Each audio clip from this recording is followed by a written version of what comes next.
Le bonheur dans le présent. Deux hommes, tous les deux gravement malades, occupaient la même chambre d'hôpital. L'un d'eux devait s'asseoir dans son lit pendant 1 heure chaque après-midi afin d'évacuer les sécrétions de ses poumons. Son lit était à côté de la seule fenêtre de la chambre.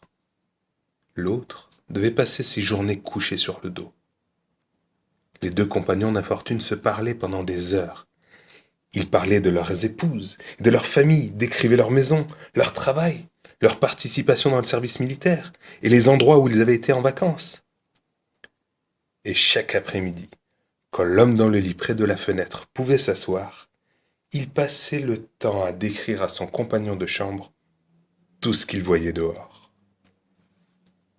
L'homme dans l'autre lit commença à vivre pendant ces périodes d'1 heure où son monde était élargi et égayé par toutes les activités et les couleurs du monde extérieur.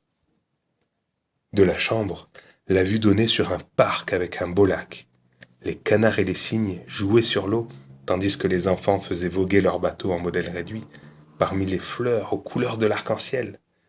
De grands arbres décoraient le paysage, et on pouvait apercevoir au loin la ville se dessiner.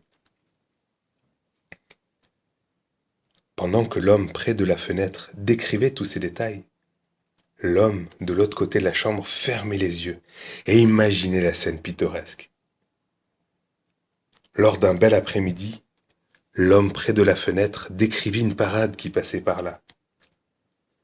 Bien que l'autre homme n'ait pu entendre l'orchestre, il pouvait le voir avec les yeux de son imagination, tellement son compagnon le dépeignait de façon vivante. Les jours et les semaines passèrent. Un matin, à l'heure du bain, l'infirmière trouva le corps sans vie de l'homme près de la fenêtre, mort paisiblement dans son sommeil.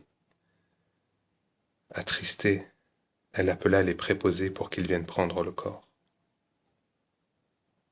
Dès qu'il sentit que le moment était approprié, l'autre homme demanda s'il pouvait être déplacé à côté de la fenêtre. L'infirmière, heureuse de lui accorder cette petite faveur, s'assura de son confort. Puis elle le laissa seul.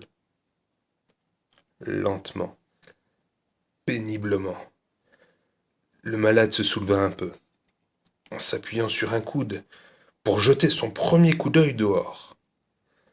Enfin, il aurait la joie de voir par lui-même ce que son ami lui avait décrit. Il s'étira pour se retourner lentement vers la fenêtre près du lit. Or, tout ce qu'il vit fut un mur. L'homme demanda à l'infirmière pourquoi son compagnon de chambre décédé lui avait dépeint une toute autre réalité. L'infirmière répondit que l'homme était aveugle et ne pouvait même pas voir le mur. Peut-être a-t-il seulement voulu vous encourager, commenta-t-elle. Il y a un bonheur extraordinaire à rendre d'autres heureux, en dépit de nos épreuves. La peine partagée réduit de moitié la douleur. Mais le bonheur, une fois partagé, s'en trouve doublé. Si tu veux te sentir riche, tu n'as qu'à compter parmi toutes les choses que tu possèdes, celles que l'argent ne peut acheter. Aujourd'hui est un cadeau. C'est pourquoi on l'appelle présent.